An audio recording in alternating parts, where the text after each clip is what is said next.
السلام علیکم ورحمۃ اللہ وبرکاتہ۔ بسم اللہ الرحمن الرحیم۔ الحمد للہ نحمده ونستعینه ونستغفره ونؤمن به ونتوکل علیہ ونعوذ باللہ من شرور انفسنا ومن سیئات اعمالنا من يهده الله فلا مضل له ومن يضلله فلا هادي له ونشهد أن لا إله إلا الله وحده لا شريك له ونشهد أن سيدنا ومولانا محمدا عبده ورسوله صلى الله عليه وعلى آله وأصحابه وبارك وسلم تسليما كثيرا كثيرا۔ اما بعد، قابل احترام بھائیوں، دوستوں اور بزرگوں، مائیں اور بہنیں اور بیٹیاں اور بہوئیں اور بچیاں اور ہمارے بھائی جو ساری دنیا میں سن رہے ہیں، اللہ تعالیٰ آپ سب کو اور ہم سب کو ڈھیروں خوشیاں نصیب کرے اور اللہ تعالیٰ اس مہینے کی قدر کرنے کی توفیق عطا فرمائے۔ اور ایک درخواست کروں گا کہ بھئی مجمع جمع نہ ہو، اپنے اپنے گھروں میں اپنے اپنے موبائل پر بیان سنا جائے، دعا میں آمین کہی جائے، مجمع جمع کرنے سے بہت بہت احتیاط کی جائے۔ سلسلہ وار مضمون سلمہ کا اور عبد المطلب کا۔ ہاشم کا مضمون تو ختم ہو گیا، ان کا انتقال ہو گیا، اب ماں اور بیٹا ان دونوں کا مضمون چلے گا۔ ماں کا نام سلمہ ہے اور بیٹے کا نام عبد المطلب ہے۔ عبد المطلب چونکہ بڑے ہو گئے اور سردار بھی بن گئے، کتابوں میں لکھا ہے یہودی علماء ان کو دیکھنے کے لیے آتے تھے اور ایک بات کا سوال کرتے تھے۔ یہ کہتے تھے کہ آپ مکہ کے مالک ہیں، یہ گھر آپ کا ہے، یعنی ہے تو اللہ کا، لیکن یہ کہ اس کا سنبھالتے ہیں، متولی ہیں، آپ محتمیم ہیں۔ تو یہاں ایک کنواں ہوتا تھا، زمزم اس کا نام، اسماعیل علیہ السلام کا کنواں، وہ کنواں کہاں ہے؟ تو عبد المطلب کہتے تھے بھائی کنویں کا نام تو ہم بھی باپ دادا کے زمانے سے سنتے آ رہے ہیں، کیونکہ لمبا عرصہ گزر گیا، ابراہیم علیہ السلام، پھر اس کے بعد انبیاء کرام کا دور چلتا رہا اور کتنے حالات آئے اور وہ کنواں ختم ہو گیا۔ قبیلے بنی جرہم نے جو ہے عداوت میں، دشمنی میں وہ سارا ایسا پاٹ دیا تھا ایک دم سے، زمین پتہ ہی نہیں چلے کہاں ہے۔ تو عبد المطلب کے بارے میں ایک چیز پہلے سن لیجیے آپ، تو ایک قصہ، ان کے خواب جو 4 خواب آئے ہیں ان کو، وہ خواب سمجھ میں آئیں گے۔ ان کا مکان تو ہوتا تھا جہاں آج کل مقام ابراہیم ہے، اس کے قریب میں ان کا مکان ہوتا تھا عبد المطلب کا، جو بھی اس دور کے اعتبار سے مکان ہوتا تھا، اور وہ وہیں پر اپنے مکان میں رہتے تھے۔ لوگ آتے تھے تو مکان کے باہر، جیسے بوڑھے لوگ آپ نے دیکھا ہوگا گاؤں میں، دیہاتوں میں چارپائی ڈال کے بیٹھ جاتے ہیں، یہ جو ہے اپنا بیٹھ جاتے تھے وہاں اور لوگوں کو، آنے جانے والوں کو دیکھتے تھے، بیت اللہ کی خیر خبر بھی رکھتے تھے، اور بیت اللہ پر جو ہے روزانہ مغرب کی نماز کے بعد، یعنی سورج غروب ہونے کے بعد، اس دور کے اعتبار سے ایک لالٹین لگا لیتے تھے۔ یہ لالٹین میں اس لیے کہہ رہا ہوں کہ سمجھنے کے لیے، یہ ایک دیا کہہ دو یا ایک موم بتی کہہ دو، یعنی کوئی بھی چیز روشنی تھوڑی سی رہے، پتہ چلے کہ یہ اللہ کا گھر ہے، اور یہ اندھیرے میں ہی بیٹھے رہتے تھے۔ اچھا، زیادہ وقت ان کا گزرتا تھا۔ آج کل جہاں حتیم ہے وہاں مقام ابراہیم سے حتیم تک آدمی کو جانے میں کوئی زیادہ دیر لگتی نہیں ہے، رات کو وہیں سوتے تھے۔ گھر میں تو بقدر ضرورت چھوٹا سا مکان تھا اور گھر میں تو بقدر ضرورت ہی رہتے تھے۔ ایک لڑکا ان کا پیدا ہو گیا تھا، اس کا نام تھا حارث، اس لڑکے کا نام، اور باقی ان کی اولاد عبد المطلب کی نہیں تھی، لیکن جو بعد میں اولاد ہوئی ان کی۔ اب کتابوں میں، تاریخ کی کتابوں میں یہ لکھا ہے کہ یہ عبد المطلب کو جب لوگوں کا پریشر بہت پڑا کہ بھئی تم جو ہے زمزم کا پتہ لگاؤ، یہاں ایک کنواں تھا، یہاں ایک کنواں تھا، یہاں ایک کنواں تھا، یہ قریب میں تھا۔ تو عبد المطلب جو ہے روزانہ کہیں نہ کہیں جا کر ایسے جاتے جاتے، جیسا آپ نے دیکھا ہوگا کسی کی کوئی چیز گم ہو گئی ہو تو وہ آدمی رستے میں چلتے چلتے بھی دیکھتا ہے کہ یار کہیں کوئی چیز میری میں ہے کہ نہیں، ایک فطرت ہے انسان کی۔ یہ بھی چکر لگاتے تھے، دیکھتے تھے، لیکن کوئی چیز ان کو نظر نہیں آتی تھی۔ تو عبد المطلب خود کہتے ہیں، یہ روایتوں میں ہے کہ حتیم میں سوئے ہوئے تھے اور ایک آنے والا آیا۔ کون آیا؟ فرشتہ آیا، جنات آیا، کوئی آدمی آیا، کیا آیا، اور یہ گہرے سوئے ہوئے تھے، اور فوراً جو اس آدمی نے آ کر کہا کھڑا ہو۔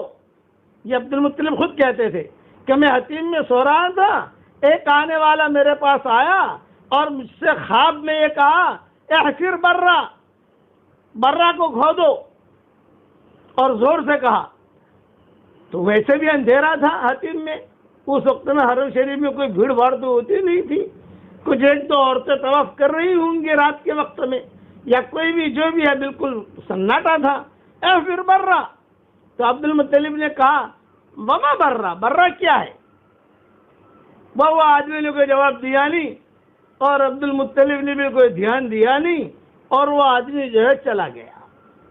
لیکن پورے دن یہ خواب انہیں ستاتا رہا عبد المطلب کو کہ یار رات کو میں نے خواب دیکھا ہے اور کہا ہے کہ برا کھودو، اب پتہ نہیں کیا مطلب ہے۔ چونکہ بڑے آدمی تھے اس لیے کسی سے کہنا بھی مناسب نہیں سمجھتے تھے کہ نہیں کیا کروں، کہ کس سے پوچھوں، پورے مکہ کے مالک، حرم شریف کا سارا انتظام ان کے ہاتھ میں، یہ شرماتے تھے، کچھ کہا نہیں۔ دوسرے دن عبد المطلب کہتے ہیں میں اسی جگہ سو رہا تھا، خواب میں دیکھا کہ وہ شخص، وہی آدمی آیا جو پہلے یہ دوسرا خواب دیکھ رہے ہیں، یہ کہا احفر المدنونہ، مدنونہ کو کھودو۔ میں نے کہا بھائی مدنونہ ہے کیا؟ بس یہ میری آنکھ کھل گئی اور میں پوچھتا رہا مدنونہ کیا ہے، وہ آدمی بھاگ گیا۔ کتابوں میں لکھا ہے کہ عبد المطلب بھی پیچھے پیچھے دوڑے کہ یہ آدمی کون ہے؟ کل کہہ گیا برا کھودو، جواب نہیں دیا، آج کہہ گیا مدنونہ کھودو، جواب نہیں دیا، اور وہ چلا گیا۔ اب عبد المطلب کا ٹینشن اور بڑھ گیا، بار بار یہ خواب دیکھ رہے ہیں۔ ہمیشہ ایک اصول یاد رکھنا، بار بار کوئی خواب دیکھو تو کسی خواب جاننے والے سے پوچھ کر اس کی تعبیر پوچھ لو کہ بار بار میں یہ خواب دیکھ رہی ہوں، یا بار بار ایک ہی قسم کا خواب دیکھ رہا ہوں۔ کوئی بھی اللہ والا ہو جو خواب کی تعبیر کا ماہر ہو، اس کے پاس جائیو، ہر ایرے غیر نتو خیرے کے پاس مت جائیو۔ تو یہ عبد المطلب نے دوسرا خواب دیکھا، پہلا خواب دیکھا برا کھودو، عبد المطلب نے کہا بھی برا کیا ہے؟ چلو ایک دن گزر گیا، دوسرا خواب، دوسری رات کو خواب دیکھا مدنونہ کھودو۔ ارے بھی مدنونہ کیا ہے؟ اب ٹینشن ان کا بڑھا، کیا کریں کیا کریں۔ تیسری رات آئی تو وہی سویا ہوا تھا، تو وہی آدمی آیا، حتیم میں سویا ہوا تھا۔ عبد المطلب جو ہے زیادہ تر وقت حتیم میں گزارتے تھے اور اپنے گھر کے باہر گزارتے تھے۔ گھر میں تو بقدر ضرورت دھوپ بہت ہو گئی، اپنے گھر میں چلے گئے، تھوڑا آرام کرنا ہوا گھر میں چلے گئے، لیکن یہ کہ وہی باہر پڑے رہتے تھے، اور مٹی کا فرش ہوتا تھا، اور اس کو صاف کروانا، جیسا پانی ڈال کے اس کو صاف کروانا، ٹھیک ٹھاک کروانا، یہ ان کا کام تھا عبد المطلب کا۔ اور بیت اللہ کی نگرانی کرنا، کوئی اینٹ بیٹ گر جائے تو ٹھیک ٹھاک کرنا، یہ اپنا کام کرتے رہتے تھے عبد المطلب۔ اب تیسری رات آئی، وہی آدمی آیا اور کہنے لگا احفر طیبہ، طیبہ کھودو۔ تو عبد المطلب نے غصے سے کہا وما طیبہ، ارے بھائی 3 دن سے تم یار آ رہے ہو اور پوچھ رہے ہو، کبھی کہہ رہے ہو برا کھودو، کبھی کہہ رہے ہو مدنونہ کھودو، کبھی کہہ رہے ہو کہ طیبہ کھودو، یہ برا ہے کیا، مدنونہ ہے کیا، اور یہ جو ہے یہ اپنا یہ طیبہ ہے کیا؟ لیکن پھر بھی وہ آدمی چلا گیا۔ اب عبد المطلب کا ٹینشن اور بڑھ گیا، کس سے کہیں یہودی علماء آتے تھے، لیکن چونکہ یہودی نصارہ یہ سب علماء وہاں آتے تھے اور رہتے بھی تھے، اور چونکہ اللہ کا گھر ہے، معلوم ہے ان اول بیت وضع للناس للذی ببکۃ مبارکا وہدی للعالمین، ابراہیم علیہ السلام وغیرہ سارے قصے وہ یہود تو جانتے ہی تھے۔ یہ مشرکین مکہ سے زیادہ قصے تو اہل کتاب جانتے تھے، یہ تو مشرکین مکہ تھے، ان کو تو کوئی قصے زیادہ معلوم نہیں تھے، لیکن یہودیوں کو تو سب معلوم تھا، اس لیے وہ اس گھر کی بہت قدر کرتے تھے وہ۔ اب چوتھی رات آئی، عبد المطلب کہتے تھے کہ میں سونے سے پہلے میں یہ ٹینشن میں کہ کبھی آج پھر سے وہ نہیں آوے، اس لیے کہ 3 راتوں سے خواب دیکھ رہے اور اندر پڑ رہے، کھانا بھی نہیں کھا رہے۔ حارث ان کے بیٹے بڑے ہو گئے تھے، تو وہ پوچھتے تھے ابا کیا حال چال ہے، تم جو ہے کوئی کھانا وانا نہیں کھاتے کچھ، ارے بولے بیٹا تجھے کیا پتا، میں کچھ دیکھ رہا ہوں۔ اب چوتھی رات آئی، جب چوتھی رات آئی تو وہی آدمی آیا اور اس نے کہا احفر زمزم، احفر زمزم، یہ زمزم کا نام سب سے آخر میں لیا۔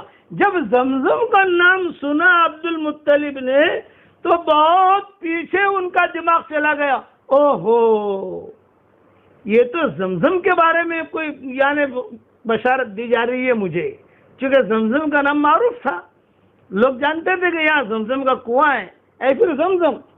تو میں نے کہا وما زمزم، بھئی زمزم ہے کیا، ارے زمزم کہاں ہے یہ تو بتاؤ۔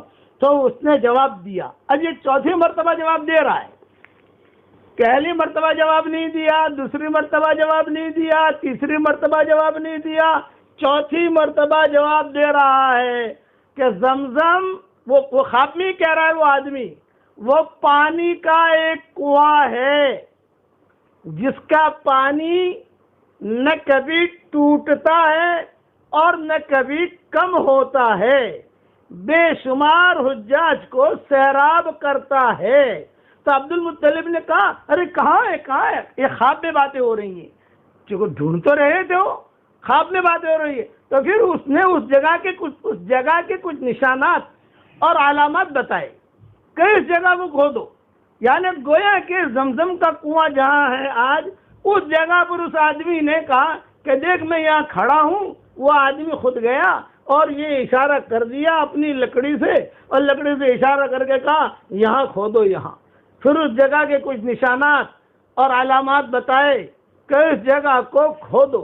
اس طرح بار بار دیکھنے، خواب دیکھنے اور نشانات کے بتلانے سے عبد المطلب کو یقین ہو گیا کہ سچا خواب ہے، کہ یہ رؤیا صادقہ ہے، بس یہ سچا خواب ہے۔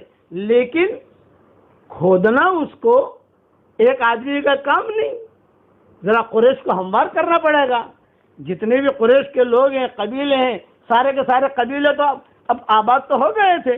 خالد ابن ولید کا قبیلہ تھا، قبیلہ بنی مخزوم، حضرت عمر کا قبیلہ تھا، ابھی یہ لوگ پیدا نہیں ہوئے، ابھی تو حضور صلی اللہ علیہ وسلم بھی پیدا نہیں ہوئے، لیکن قبیلے تو تھے نا، قبیلے تو آباد ہو گئے تھے یہاں آ کر، اس لیے کہ ابھی تو عبداللہ جو ہے وہ پیدا ہوں گے، عبداللہ کے بعد حضور صلی اللہ علیہ وسلم پیدا ہوں گے، پھر اس کے بعد 40 سال کے بعد نبوت ملے گی، یہ ترتیب چلے گی۔ لیکن قبائل تو بڑے بڑے قریش کے جو جتھے تھے وہ جتھے تو تھے ہی وہاں۔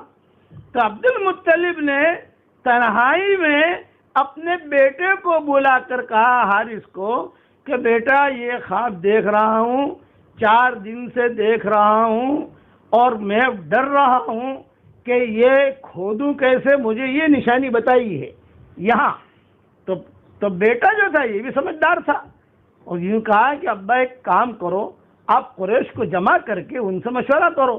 تو عبد المطلب نے کہا کہ یہ سب جو ہے اڑے ٹھڑے ہیں، یہ میری بات کا پتہ نہیں، وزن لیں نہ لیں، میں خواب بیان کروں، اس لیے کہ اچھا پہلے میں بتا دوں آپ کو کہ زمزم کے جو نام ہے صرف زمزم نہیں ہے، طیبہ بھی ہے، مدنونہ بھی ہے اور برہ بھی ہے، یہ سب زمزم کے القاب اور اوصاف ہیں۔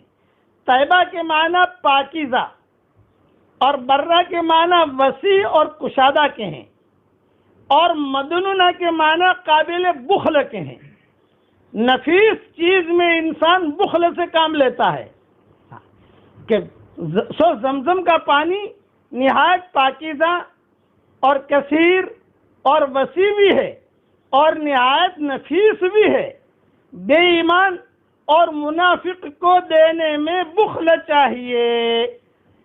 بے ایمان جلدی پانی نہیں پیے گا اور منافق بھی نہیں پیے گا، اور جس میں ایمان کی نشانی ہوگی یہ پانی مومن کے مناسب ہے، بے ایمان اور خراب آدمی اور منافق کے مناسب نہیں ہے.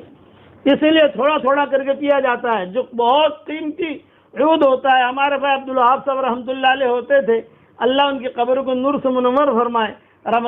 جمعہ کے دن ہم اجتماع میں ان کے پاس جاتے تھے اور کہتے تھے کہ حاجی صاحب عود لگاؤ، تو حاجی صاحب جو ہے وہ عود نکالتے تھے، قیمتی عود نکالتے تھے، اور پھر آہستہ آہستہ کر کے وہ سلی نکال کر تھوڑا سا لگاتے تھے، تھوڑا سا.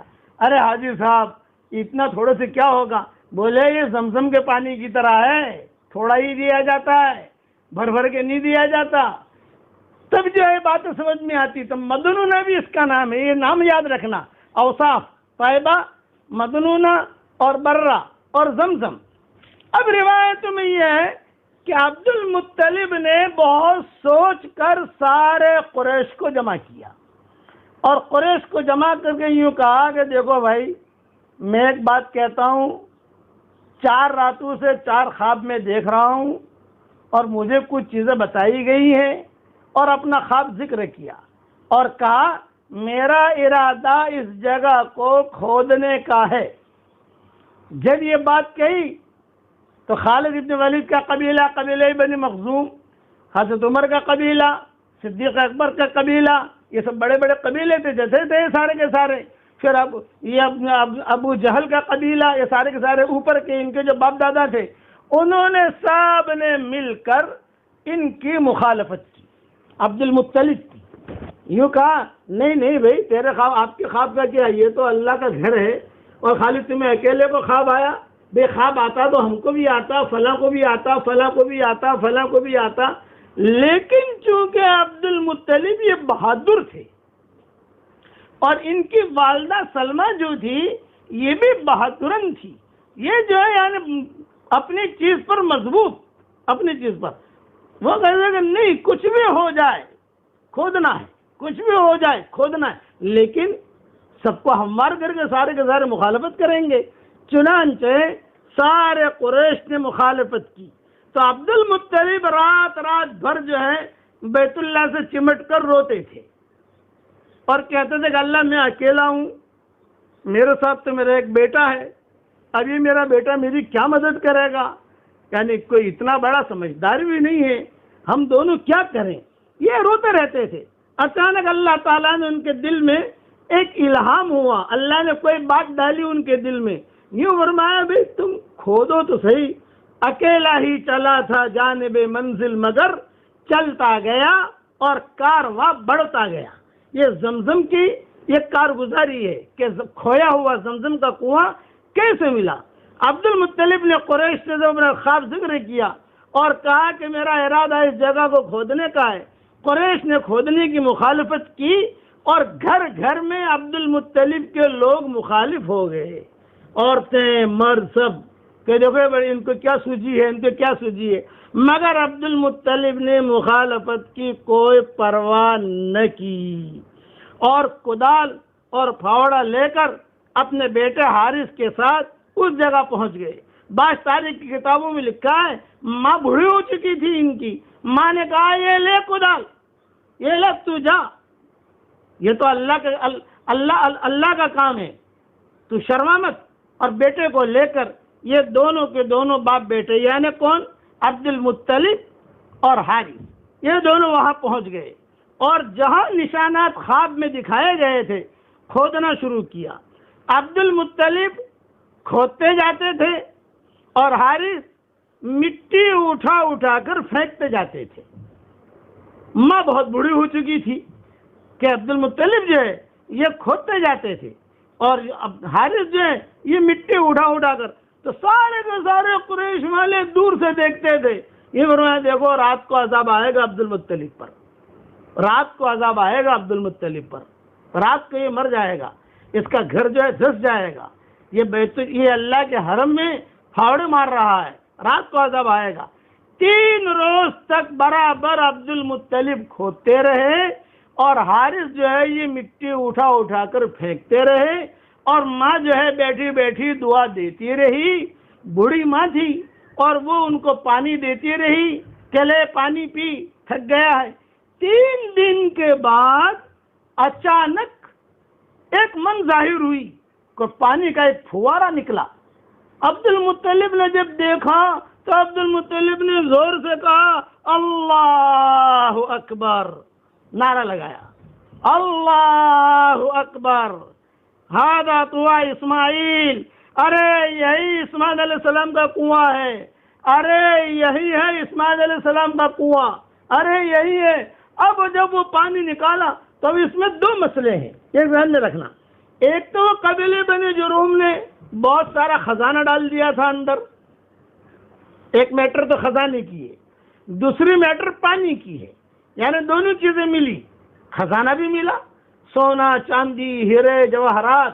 اس زمانے میں جتنے بھی لوگ مکہ مکرمہ آتے تھے تو بھیڑ چڑھاتے تھے اور رکھتے تھے، اس میں سونا زیادہ ڈالتے تھے، اس زمانے کے اعتبار سے چاندی بھی ڈالتے تھے، تو بہت سونا بھرا ہوا، اور پانی جو ہے وہ بالکل، یعنی پانی ابلنا، یہ اچھل رہا ہے پانی، دڑ دڑ دڑ دڑ۔ تو عبد المطلب نے کہا جو اسماعیل علیہ السلام کا کنواں یہی ہے، کتابوں میں لکھا ہے، ماں بیٹھی ہوئی تھی، ماں نے کہا سب سے پہلے مجھے پلا، سب سے پہلے پانی مجھے پلا، لیکن چونکہ پانی میں ابھی مٹی تھی، یعنی پانی ایک دم صاف نہیں تھا، پانی نکلنا تو شروع ہوا، لیکن کہا جب اب مٹی ہے اس میں، یہ فرمایا نا تو مجھے پلا، تو مجھے پلا۔ چنانچہ انہوں نے پیا۔ اب جو ہے مسئلہ کھڑا ہو گیا، قریش نے دیکھا کہ ارے یہ تو کنواں نکل آیا، اور پانی ویسے وہاں پانی کی کمی تھی، تو سارے کے سارے قریش جو ہے وہ آپس میں باتیں کرنے لگے، بھئی مانو نہ مانو، چونکہ یہود نصارہ بھی تھے، وہ بھی وہاں آتے جاتے تھے، تو انہوں نے بھی دیکھا، اشارے کرنے لگے کہ بھئی اب جو ہے یہیں سے کوئی نئی چیز دنیا میں ظاہر ہوگی، یعنی اسلام ظاہر ہوگا، اب یہیں سے کوئی چیز ظاہر ہوگی۔ تو عبد المطلب کو 2 ٹینشن ہو گئے، ایک ٹینشن تو یار یہ خزانے کا کیا کرنا، کیونکہ خزانہ بہت ہے، دوسرا ٹینشن کہ پانی کا کیا کرنا، پانی پر بھی یعنی اپنا حق باقی رکھنا ہے، اور خزانے پر بھی اپنا حق باقی رکھنا ہے۔ خزانہ تو جو ہے من مال اللہ، یہ تو اللہ کا مال ہے، لیکن چونکہ یہاں ہمارے یہاں تو سب لوگ نادان لوگ ہیں، پتہ نہیں اس خزانے کا کیا کریں گے یہ لوگ۔ دوسرا بھی پانی، یہ بھی اللہ کی طرف سے ہے، لیکن یہ کہ اس کا غلط مس یوز نہ ہو، آج کل کے دور کے اعتبار سے مس یوز نہ ہو، یہ ان کو ٹینشن ہوا۔ اب یہ دونوں باپ بیٹے، اچھا بیٹا اس لائق نہیں تھا کہ اس کو کوئی مشورے کے اندر رکھا جائے، لیکن یہ کہ بیٹا تھا حارث، اور وہ جو ہے پانی چونکہ کھودنے میں وہ بھی شریک تھا، تو عبد المطلب نے کہا مجھے اب 2 فکر ہو گئی۔ تو ماں سے پوچھا کہ ماں اب میں تو یہ پریشانی میں ہوں کہ خزانے کا کیا کرنا، یہ دیکھیں خزانہ بہت ہے، اور کئی سالوں سے چلا آ رہا ہے وہ قبیلے بنی جرہم، اس وقت سے چلا آ رہا ہے، پہلے لوگ ڈالتے تھے اور پانی بھی نکلا۔ تو پھر بقیہ تفصیل کل پوری کروں گا انشاءاللہ۔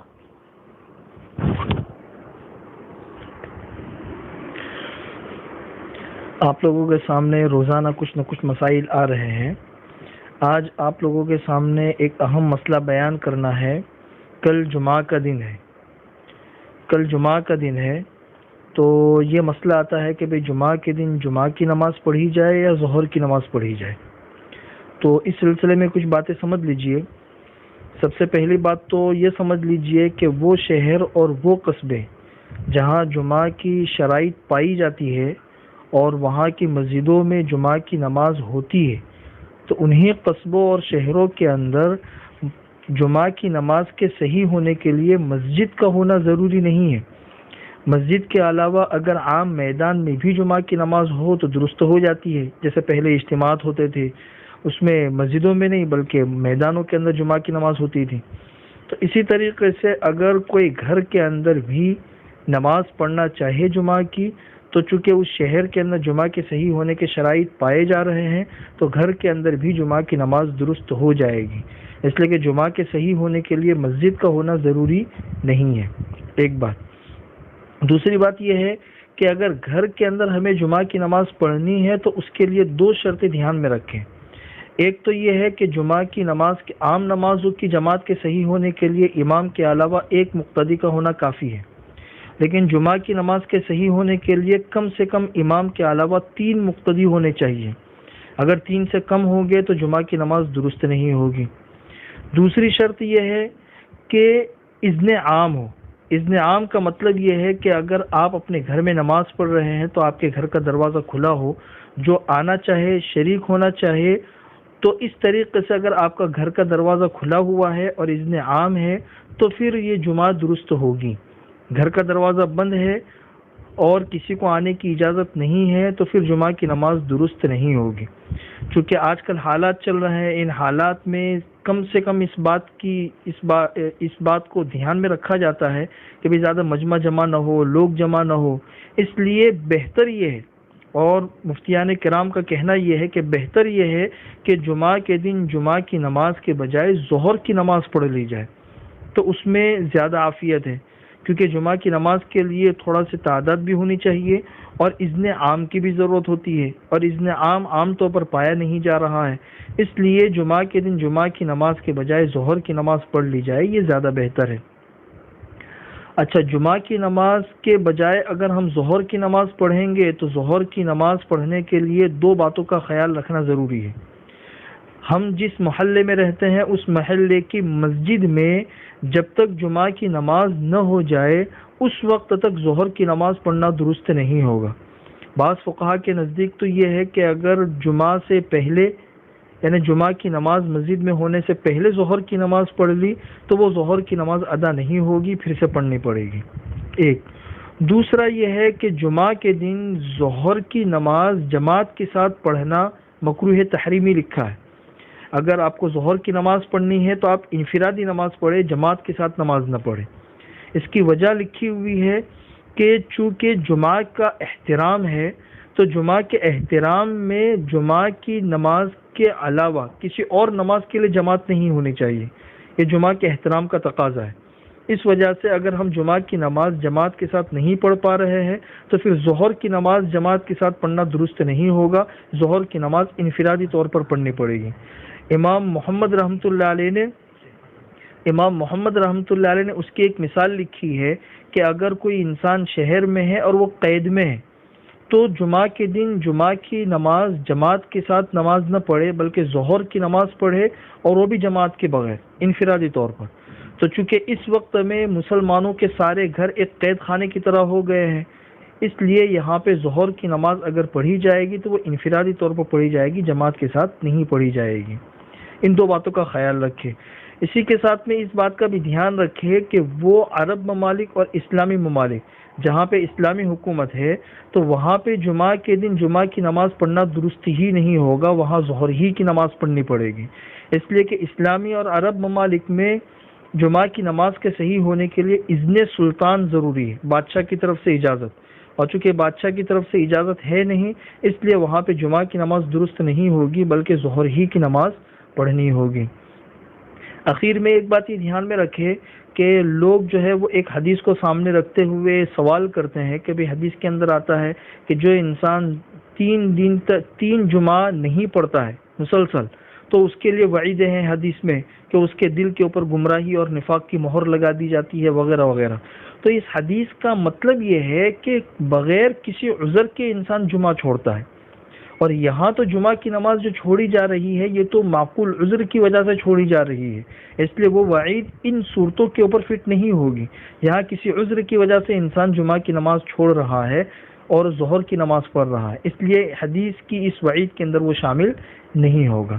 یہ کچھ مسائل تھے، اسے مستحضر رکھے، اللہ ان پر عمل کرنے کی توفیق نصیب فرمائے۔ نماز سے متعلق اور بھی کچھ مسائل ہے، اسے کل بیان کر لیں گے انشاءاللہ۔ ایک ہدیہ دے رہا ہوں آپ لوگوں کو، لیکن دھیان سے سنو، میسج مت کرنا، اور یہ ہدیہ جو دے رہا ہوں یہ کوئی حدیث میں نہیں ہے، یہ علماء کے جو صالحین ہیں ان کے تجربوں میں سے ہے۔ انشاءاللہ بہت فائدہ ہوگا، بہت فائدہ ہوگا۔ کل جمعہ ہے انشاءاللہ، اور اس کے بعد بھی جمعہ آئے گا۔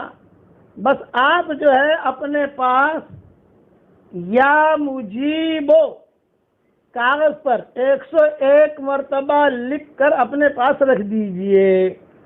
بس فائدہ کیا ہے؟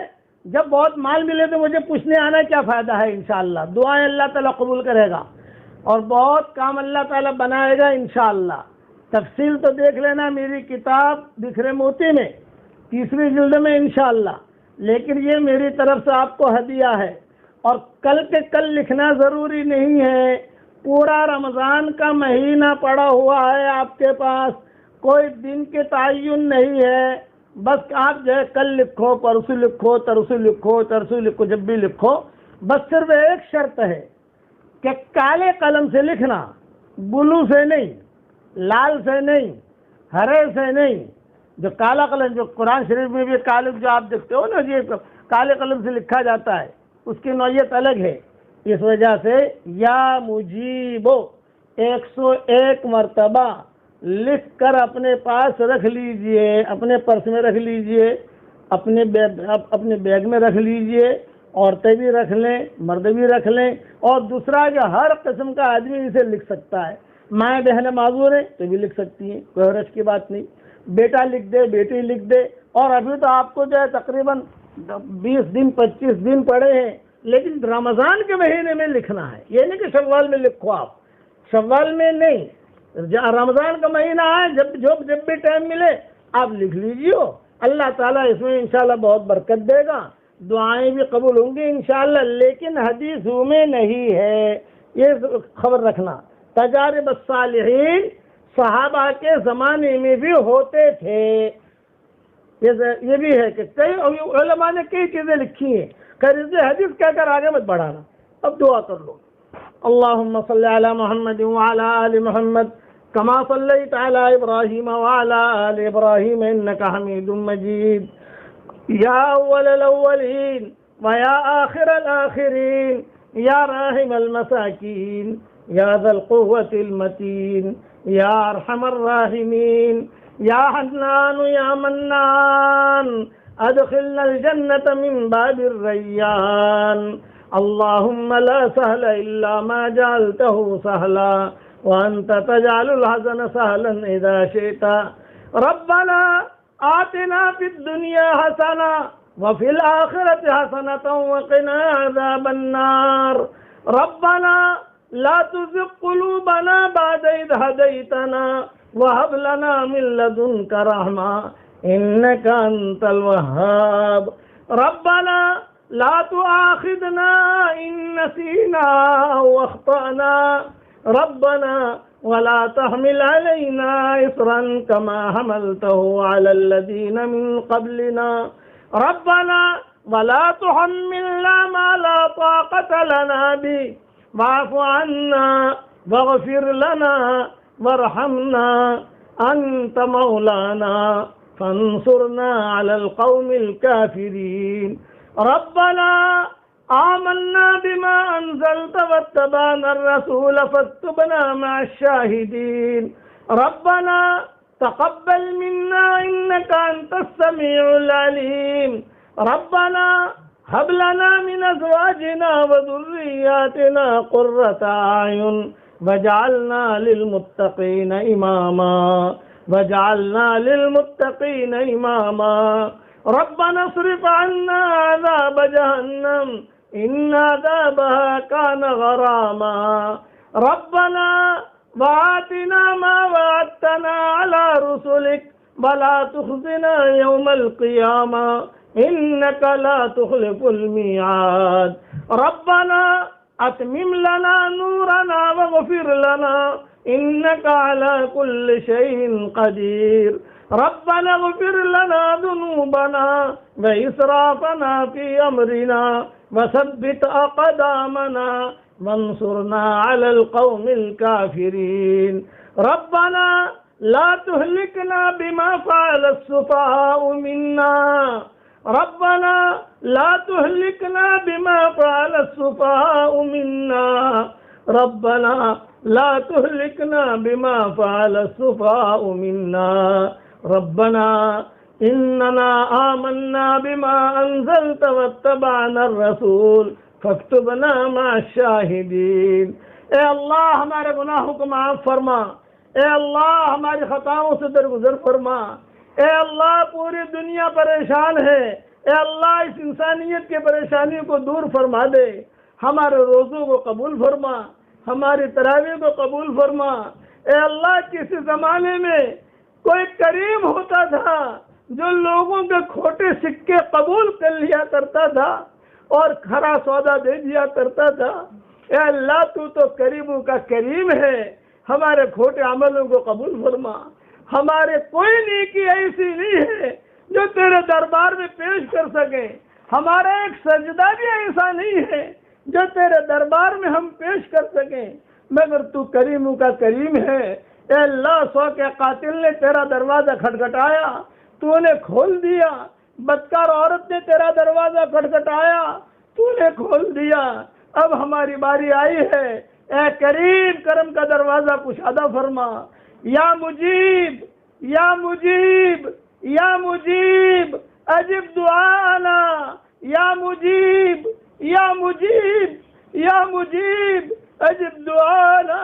اے اللہ ہم نے سلف صالحین سے سنا ہے اور ہم نے کتابوں میں پڑھا ہے کہ رمضان کی راتوں میں کہ سلف صالحین یا مجیب یا مجیب یا مجیب کہہ کر تجھے پکارتے تھے اور تو ان کی دعاؤں کو قبول کیا کرتا تھا۔ یا مجیب ہماری پریشانیوں کو دور فرما دے، یا مجیب یہ کورونا وائرس کی بیماری سے تو پوری انسانیت کو بچا لے۔ اے اللہ جہاں کہیں آمین کہی جا رہی ہو، جس حال میں آمین کہی جا رہی ہو، ان سب کے اور ہم سب کے پریشانیوں کو دور فرما۔ اے سلام یا سلام ہمیں دارالسلام میں داخل فرما، یا سلام اے سلام ہمیں دارالسلام میں داخل فرما۔ اے اللہ تیرے خفیہ خزانوں سے ہمیں محروم مت فرما، تیرے خفیہ خزانوں سے ہمیں محروم مت فرما۔ اے اللہ تیرے دونوں ہاتھوں میں بٹھا کر ہم کو جنت میں داخل فرما۔ ہم نے حدیثوں میں پڑھا ہے کچھ نیک بندے ایسے ہوں گے کہ جو تو اپنے دونوں ہاتھوں میں بٹھا کر انہیں جنت میں داخل کرے گا، دونوں لپے بھر بھر کے تو ڈالے گا جنت میں۔ حضرت عمر نے صدیق اکبر نے کہا کہ حضرت آپ دعا کیجئے کہ میں بھی انہی لوگوں میں جو ہو جاؤں کہ اللہ تعالیٰ کے ہاتھ میں بیٹھ کر، اے اللہ تیرے ہاتھ میں بیٹھ کر ہمارے لیے جنت میں داخلہ مقدر فرما۔ ہمیں وہ نیک آدمی بنا کہ حضرت محمد صلی اللہ علیہ وسلم حشر کے میدان میں ہماری انگلی پکڑ کر ہمیں جنت میں داخل کر رہے ہو۔ حدیثوں میں آتا ہے اور یہ حدیث میں نے مومن کے ہتھیار میں بھی لکھ دی ہے کہ صبح ایک مرتبہ جو پڑھ لے رضیت باللہ ربا وبالاسلام دینا وبمحمد صلی اللہ علیہ وسلم نبیا، تو حضور صلی اللہ علیہ وسلم اس کی انگلی پکڑ کر، اس کا ہاتھ پکڑ کر جنت میں داخل فرمائیں گے۔ ہمیں وہ سعید لوگوں میں بنا دے۔ اے اللہ اس امت کو باطل کے نرغوں سے بچا لے، اس امت کو باطل کے نرغوں سے بچا لے۔ اے اللہ اس امت کو دنیا میں جنت کا سایہ عطا فرما اور جہنم کے سائے سے پوری پوری حفاظت فرما۔ اے اللہ گناہوں کے تصور سے ہمارا رونگٹے کھڑے ہو جائیں تو اس کی غیب سے صورت شکلیں پیدا فرما۔ اے مولا کریم ہر ایک کی ایک لیلا ہوتی ہے، کسی کی لیلا کرسی ہے، کسی کی لیلا مال ہے، کسی کی لیلا حب جاہ ہے، کسی کی لیلا مکان ہے۔ اے اللہ اس امت کی ان لیلاؤں سے بچا لے، اے اللہ امت کے لیلاؤں سے بچا لے۔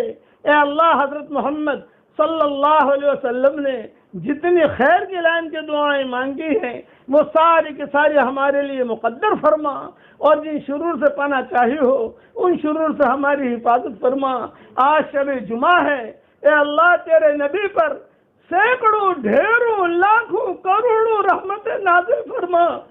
جب تک سورج اگتا رہے تیرے نبی پر رحمت نازل فرما، جب تک ہوائیں چلتی رہے تیرے نبی پر رحمت نازل فرما، جب تک سمندروں میں پانی باقی رہے تیرے نبی پر رحمت نازل فرما، جب تک چاند اور سورج باقی رہے تیرے نبی پر رحمت نازل فرما، جب تک جنت اور جہنم باقی رہے تیرے نبی پر رحمت نازل فرما، جب تک زمزم کا کنواں باقی رہے تیرے نبی پر رحمت نازل فرما، جب تک حجر اسود باقی رہے تیرے نبی پر رحمت نازل فرما، جب تک بیت اللہ اور بیت معمور باقی رہے تیرے نبی پر رحمت نازل فرما، جب تک تیرا عرش اور کرسی باقی رہے تیرے نبی پر رحمت نازل فرما، جب تک اللہ لوح و قلم باقی رہے تیرے نبی پر رحمت نازل فرما، جب تک زمین دانہ اگاتی رہے تیرے نبی پر رحمت نازل فرما، جب تک بلبلیں چہچہاتی رہے تیرے نبی پر رحمت نازل فرما، جب تک قمریاں بولتی رہے تیرے نبی پر رحمت نازل فرما۔ اے اللہ تیری شان رحمت نازل فرما، آسمان اور زمین کا درمیانی حصہ بھر کر تیرے نبی پر رحمت نازل فرما۔ اے اللہ ستاروں کی تعداد کے برابر تیرے نبی پر رحمت نازل فرما، سمندروں کے پیمانوں کے برابر تیرے نبی پر رحمت نازل فرما۔ اور اے اللہ تو نے سب سے بڑا سمندر جو بنایا ہے، جو 7ویں آسمان پر ہے، اس سے بڑا سمندر کوئی نہیں ہے، کروڑوں مرتبہ اس کے وزن کے برابر تیرے نبی پر رحمت نازل فرما۔ سب سے زیادہ وزنی چیز تو نے تیرے عرش کو بنایا ہے، اے اللہ تیرے عرش کے وزن کے برابر، تیری کرسی کے وزن کے برابر تیرے نبی پر رحمت نازل فرما۔ اے اللہ تیرے محبوب کی امت اس وقت بہت پریشان ہے، اے اللہ سب پریشان ہے، اے اللہ ان کی پریشانیوں کو دور فرما دے۔ اے اللہ دنیا میں جون سے ملک میں جون سی مذہب والا ہو، ہمارے ہندوستان میں ہمارے برادران وطن میں سے بھی جو بیمار ہوں اور یہودیوں میں سے بیمار ہوں، نصارہ میں سے بیمار ہوں، کورونا وائرس کی پریشانی میں مبتلا ہوں، مسلمان ہوں، اپنے ہوں غیر ہوں، ان سب کو اس پریشانی سے نجات دے دے، ان سب کو اس پریشانی سے نجات دے دے اور تیرے نبی پر بہترین رحمت نازل فرما۔ اے اللہ